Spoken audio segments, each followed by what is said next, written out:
Quran, we'll find that 3%, you just take all the verses in the Quran that are of a legal nature, and then count all the verses of the Quran, take the quotient, and you'll find out that about 3% of them are commands and prohibitions, divine commands and prohibitions. 97% of the Quran teaches ethics, the relationship between God and man, the purpose of life, morality, other truths as well. The history of nations in the past teaches us how to be self-critical, how to use reason and faith, the extreme importance of using reason and faith, teaches many, many major themes. You know what I was taught when I became a convert? Rules, rules, rules. If I hadn't studied this religion myself and entered this religion and all I received were rules, rules, rules, I would have left it the next day. Thank God I read the Quran first.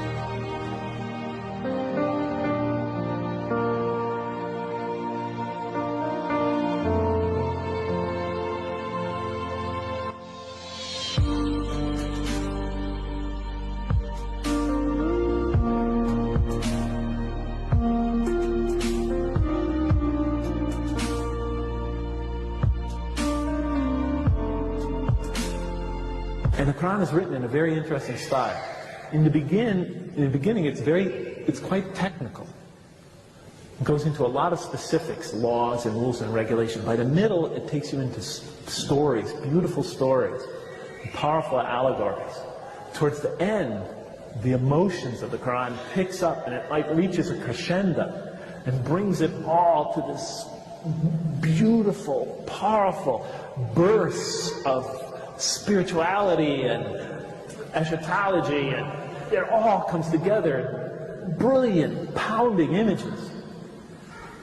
And by the time I was getting towards the end of the Quran and my atheism began to fade away, I began having these powerful spiritual moments when I felt I was in the presence of this tremendous divine embrace. I remember reading the surah, وَالضُّحَى وَاللَّيْلِ إِذَا سَجَى مَا وَدَّعَكَ رَبُّكَ, you know. When I got to the end of that surah, I cried like a baby for 20 minutes. I didn't even believe in God.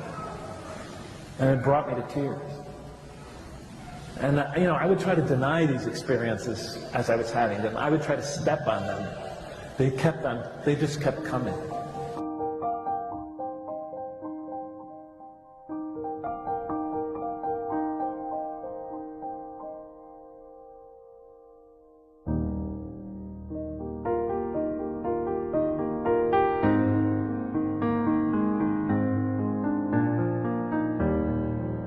And I look at the first surah, I turn to the first surah, and I'm just reading it out of academic curiosity. And it's obviously a hymn of praise to me. It's like a psalm for those of you who know the Bible. At least it starts that way. In the name of God, the merciful, the compassionate, all praise be to God, ruler of all worlds, master, king, or master of the day of judgment. Actually, the day of requital, the day of recompense, the day when accounts are settled. To you alone, and then it goes on from there. And I'm reading it, and I'm thinking, oh, a hymn of praise, a psalm. And I get to the end of it, and then as I get to the end of it, I realize, oh, the last few lines slipped into, made a subtle transition into a prayer for guidance. Show us the straight path, the path of those whom you have favored, not those who have gone astray, or upon whom is violence or wrath. And I thought, what a clever author. You know, he tricked me into making a prayer for guidance, a supplication for guidance. Clever man. So I assumed that, of course, the Quran had a human author. So I turn to the next surah, and it begins Alif, Lam, Mim, 3 Arabic letters. Then that is the book wherein, no doubt, is the guidance